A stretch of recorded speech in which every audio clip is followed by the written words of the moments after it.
All right. Hello, everybody. Welcome back. Welcome to the new year, 2026. We are already embarking on a new year. It's been fun and exciting. What's happened so far? There's plenty to talk about. And if you've read the captions, I'm going to go in on Lovo here a little bit and talk about Diego Pavia. And we'll do a little bit of update on 4A and 5A basketball. But I got to tell you, just recently, Fernando Lovo, UNM athletic director, has moved on to Colorado of the Big 12 for a Power 4 school, and he's now the athletic director there, and Deion Sanders is his coach. But I got some questions about all of it. I know that some people say we're a stepping stone and that sort of thing, but I have to ask the question, was he on his way to being pushed out as athletic director at UNM? Or was it just an opportunity that arose and he couldn't refuse it by doubling his salary? You see, when he was recently announced as athletic director, when the rumors started coming out on Twitter or X, formerly known as Twitter, there were people there actually celebrating Lovo's departure, and they proclaimed themselves as donors. And they said that they worked hard to push him out. Literally, publicly, they said this. So it became really, really interesting. And then I started thinking, well, okay, this is really odd. And then I started researching a little bit. And then I found an article from the Atlantic, okay? The Atlantic is a subsidiary of the New York Times. And I didn't read the article, let's be honest. I didn't want to sign up for the New York Times. I really didn't. I'm sorry. But the headline was pretty self-explanatory, basically stating that Lovo was having a great year, but all the donors had left. And some of these people on X were claiming that Lovo had pushed away all the donors and destroyed all the connections in NIL. But I kept wondering, well, how come the local media didn't cover this? How come they didn't say anything at all? How come they didn't, have an article or kind of delve into this a little bit to see if there was some strife in Lobo land? It was really kind of odd, actually. And then I started thinking, well, the New York Times, they don't cover UNM. They barely cover anything past the Mississippi. I mean, they're over there in New York City, for crying out loud. And it's like, how would they even know this information unless somebody gave it to them? How would they even know anything that's going on in Lobo land unless somebody gave it to them? And then I started thinking, well, the head of the NIL collective at UNM used to, or still does, live in Manhattan and is an attorney.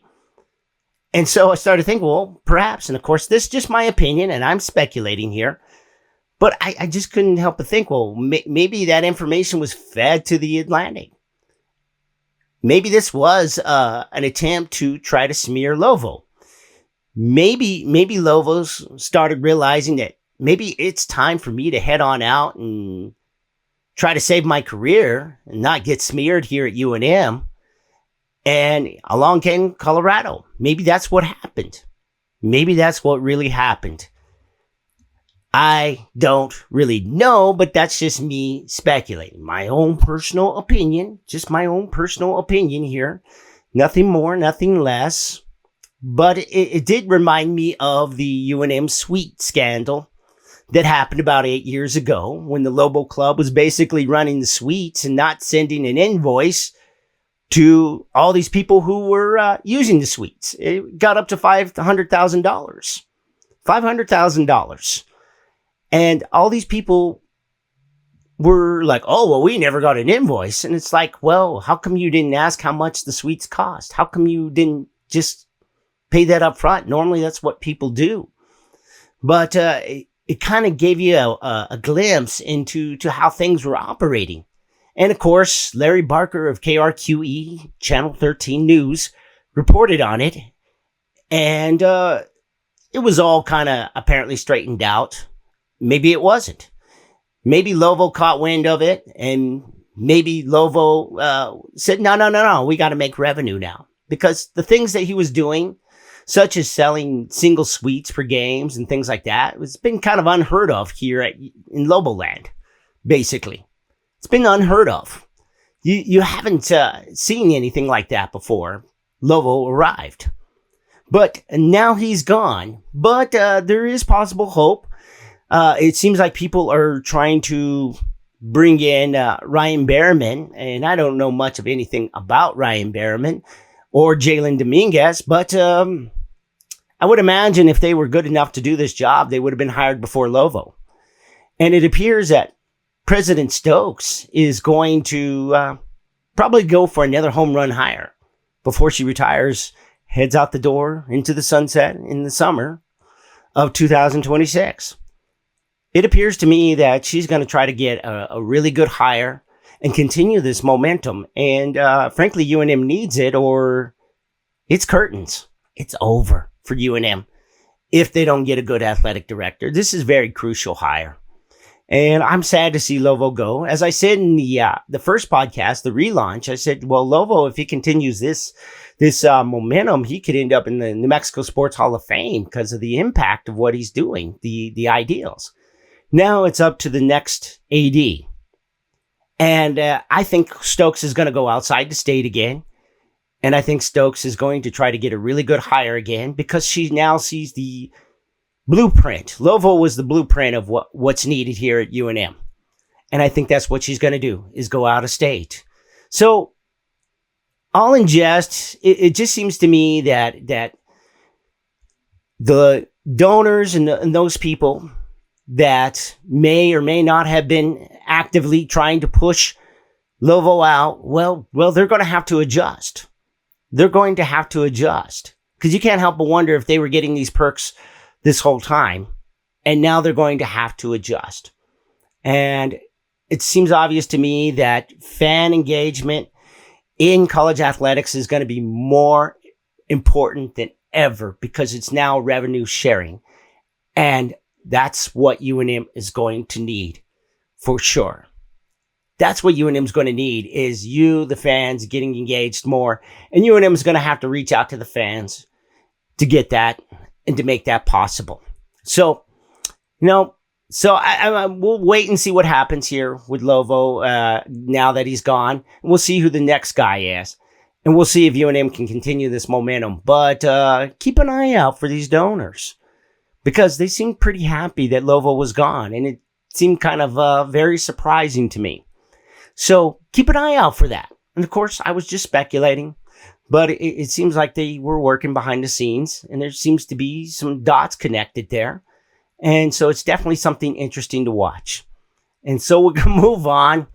I'm going to do a little take on Pavia because I've been studying Diego Pavia for a little bit here after the Heisman vote. And I got to tell you, sure, what he said at the after the Heisman voting was done and after Fernando Mendoza was given the Heisman, yeah, it was not good. I get it, though. I get it because he really developed a family atmosphere at Vanderbilt. And it seems like that's been what he's been doing since New Mexico State and New Mexico Military Institute. I get the gist of it. I don't think he realized that it was going to be that chaotic and that much blowback. I really don't think he realized that. And so it became kind of like a PR control, damage control type of situation. Now, the people that were hating on him in the comment section, if you listen to them, he's anywhere from 5 foot to 5'10". If you listen to them, he's anywhere from 23 years old to 37 years old. So it just seems like there's a lot of people that didn't like Diego Pavia to begin with. So it wouldn't have mattered if he won. If he won, they probably would have said, well, I don't think he should have gone there. I think that's what would have happened either way with Diego Pavia because he has shaken the apple cart. Okay? When you look at the whole thing and you go up in the clouds and look down a little bit at the picture, the big picture here, Diego Pavia was not supposed to go to Vanderbilt, an SEC school in the South, and beat Tennessee and Alabama and all these schools. He was not supposed to do that. The apocalypse was coming, according to some Tennessee fans. And it made for great TV. It made great TV for the networks.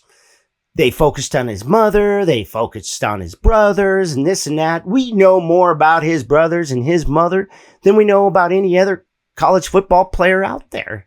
That's what it seemed like. They were made for TV type of stuff. And it was all for clicks, really. That's the way I see it. I don't think they really had anything to do with what he did on the field. His performance is incredible. It's absolutely incredible.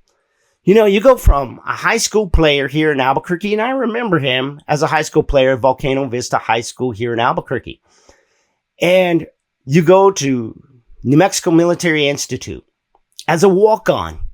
And then you go and you win a national championship. JUCO national championship. Well, that's leadership. Then you go to New Mexico State. You get in the starting lineup and you turn a 1-5 New Mexico State team, which, by the way, hadn't won anything in forever. And you get them bowl eligible. And then you win a bowl game.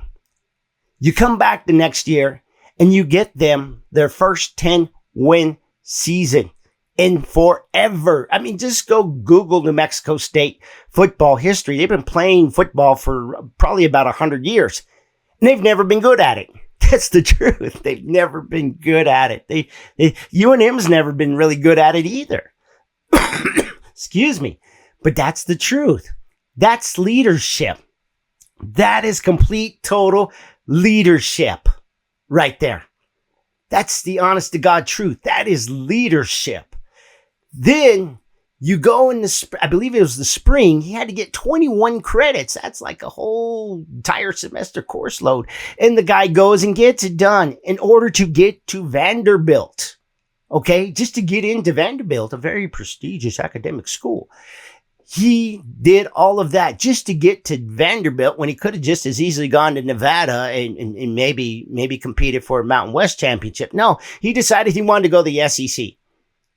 Make it hard on himself. Okay? Play the people like Alabama, Tennessee, and Kentucky, and you know, the big dogs, Georgia, Florida, all these people.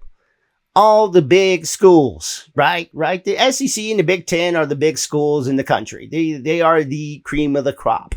And that's where he decided he wanted to go. And he turns around that school. And just looking at the podcast, he is like I said, he shook the apple cart. He's got that mindset. He's like a Tim Tebow. He's like a Colin Kaepernick. He just is going to divide people because he's got that kind of confidence. That's just who this player is. But he gets his team together and leading. There's no doubt about it.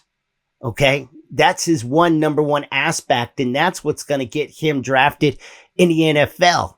If he lands with the right team, he could go far. He could go a long time. A lot of people are going to hate me saying that, but that's the truth. Or if he lands with the wrong team and they don't use him right, he could end up with maybe a couple years and then fizzle out. But that's still better than 99% of the people watching me talk about him right now. That's the truth. I mean, that's really the truth about all that. He is just that type of personality. He's one that's going to try to get it done. It reminds me of Tim Grover's description of people. There's coolers, cleaners, and closers. Coolers are people who generally don't do much of anything. They're like Nick Saban said, mediocre people. Closers are people, if they have enough information, then they get enough confidence to do something, and then maybe they succeed. Cleaners are people who are just going to get it done no matter what. Nothing's going to get in the way. No fear, doubt, and worry. And to describe a cleaner, Charles Barkley, you could say, is a cleaner. Kobe Bryant was a cleaner. Michael Jordan was definitely a cleaner. Those type of people. That's the kind of mindset Diego Pavia has. And with all his shortcomings, whether it be stature, or whether it be, PR, he's going to get it done. He's going to find a way to get it done. And I would not count him out. I would not count him out whatsoever. Okay. I just wouldn't. The comment section's for trolls, honestly. And he's not even paying attention to that. And what he's done in 6 years is astounding. He's about to change college football forever just with this lawsuit. And yeah, he's going to the NFL this year, folks. He's not coming back for another year of eligibility. News media does a poor job of explaining things. They really do. They just grab a headline, write something, and then blah, blah, blah. And then they don't really explain what's going on. Essentially, Pavia is done. Okay. His eligibility is done. He was able to play this year because of an injunction by the court system. And so the NCAA could not rule him ineligible. And so the lawsuit, essentially, along with 26 other players, is going to be able to grant and validate all that. Okay.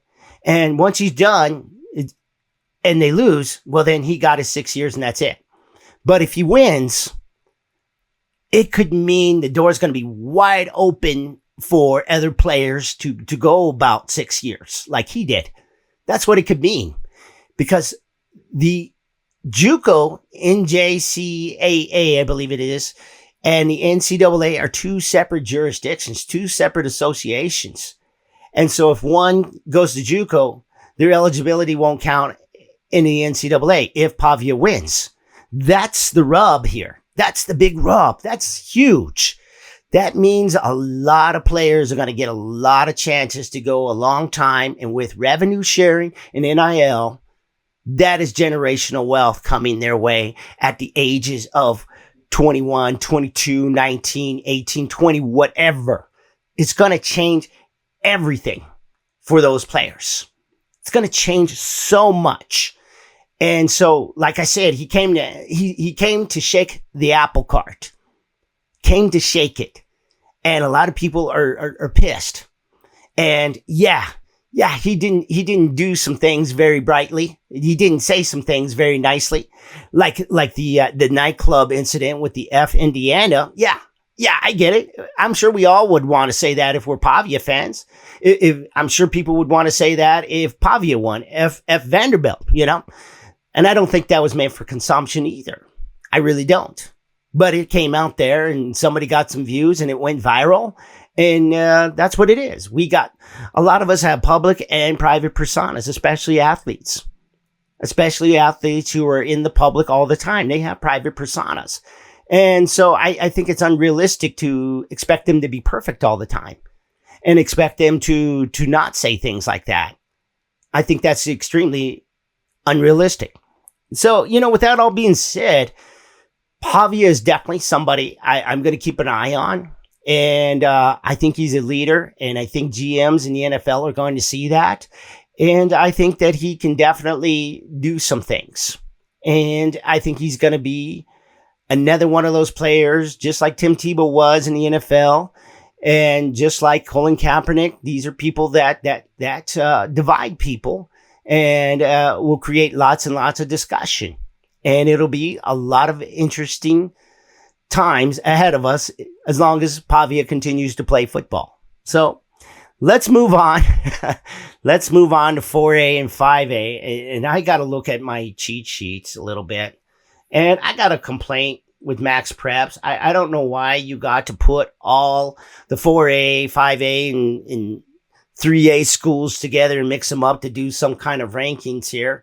And I just do it to jog my memory. But, let's start with 5A right now. Rio Rancho really impressed me. Caden Dexter and Caden Richardson are doing some really nice things. And right now, I think they might be the best team in the state. They're playing really well. They had a 1-point win over Volcano Vista. That's another, as always, Greg Brown has them solid. David Lund's doing some nice stuff. But I look at Rio Rancho and I think they might be the best team in the state right now, next to La Cueva also, who's looking really, really good. Those two looking really good. Hobbs right now is 11-1 that I see right here. And, they lost to Mesa Vista, but Mesa Vista is a very, surprising school down in, I believe, 3A or 2A. I think they're 2A, and they're doing some amazing things at Mesa Vista. But Hobbs is 11-1 right now, and they're looking really, really good. And Las Cruces is looking really good too. They just lost to Cleveland by a couple buckets, and they're another one that might very well be one of the best teams in the state. So it's like Rio Rancho, La Cueva. You got Las Cruces, Hobbs. You definitely got to mention Cleveland at 7-2. And, as I go through, you got Sandia at 7-4. And this is a team that's been shorthanded. These guys have been the walking wounded. And, they might even qualify for a handicap parking spot. So they've had a lot of injuries. And then also the NMAA has held them back too. You know that old drill with the NMAA transfer rules. If you transfer, then they try to make you sit out the next season, that type of thing. And so Sandia's suffering a little bit of that right there. And I'm going to do another episode on the NMAA because I'm getting really tired of these transfer rules because they make absolutely no sense whatsoever. And I don't even see the logic or rationale behind it. And I'm getting tired of them, honestly. I really am. And, as I look through, Alamogordo is 8-3, and they're another team that's coming up. Mayfield is another one that's having a really nice year also at 8-3. And you got Farmington at 9-3. And so then Albuquerque High had a nice showing at the Hobbs Holiday Tournament also. So it looks like it's wide open, like I said earlier, but it's looking like Las Cruces and Rio Rancho and La Cueva are the teams to really watch for. And I think Cleveland can come up the rear and start doing some things. And Sandia, once they get a full squad, a healthy squad, they'll be dangerous in district. But it's looking like Rio Rancho, La Cueva, and Las Cruces right now in 4A. Now, in 5A, excuse me. Now, in 4A, there's always Highland. They're always going to be there. You have Artesia at 6-3, and I think they should be playing better. I think they could do better, honestly. I think they're kind of trying to figure out their mix and chemistry, but I think they should be playing better, honestly. I think Artesia with their big three, Charlie Campbell and Braylon Vega, and Clay Kincaid should be doing better. That's just my own honest opinion.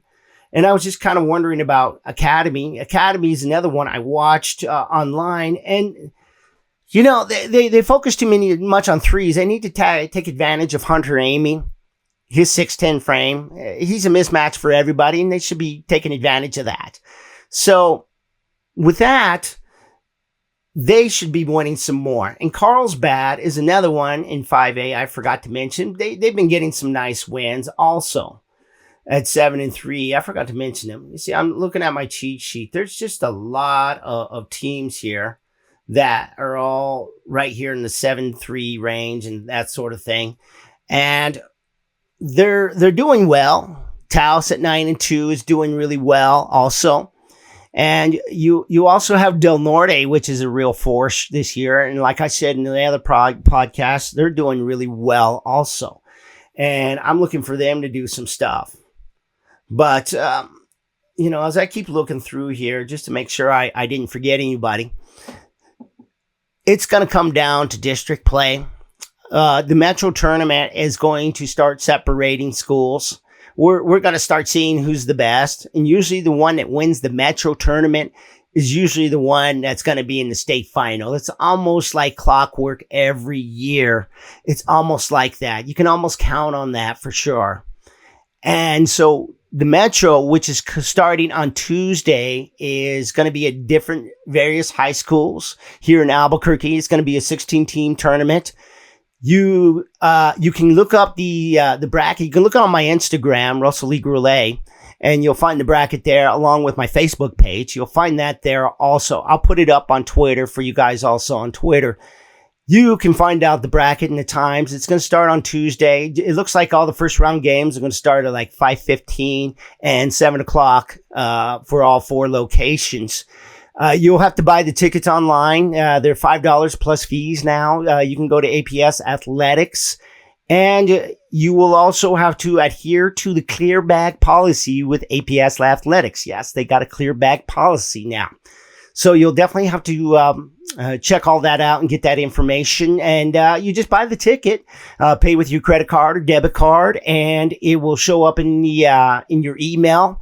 And then it'll give you kind of a QRQC code, which you just show at the door. So just to help you guys out with all of that and the process there. And I challenge you to go enjoy the games. It's going to be a lot of great matchups.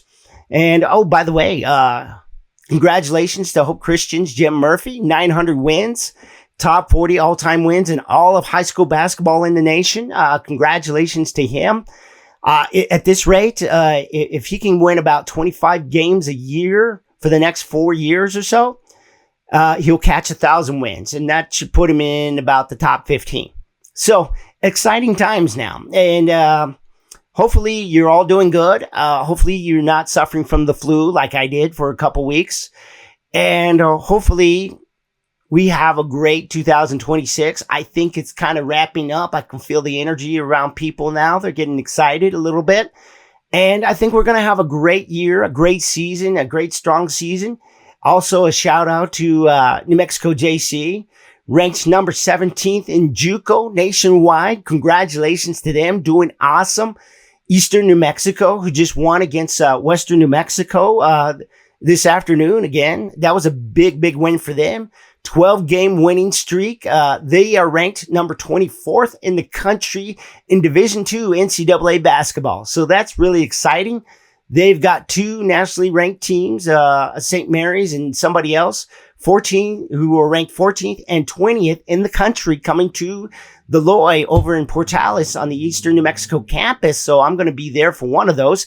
That's going to be exciting. So they could really move up in the rankings. So exciting times going on right now in New Mexico basketball.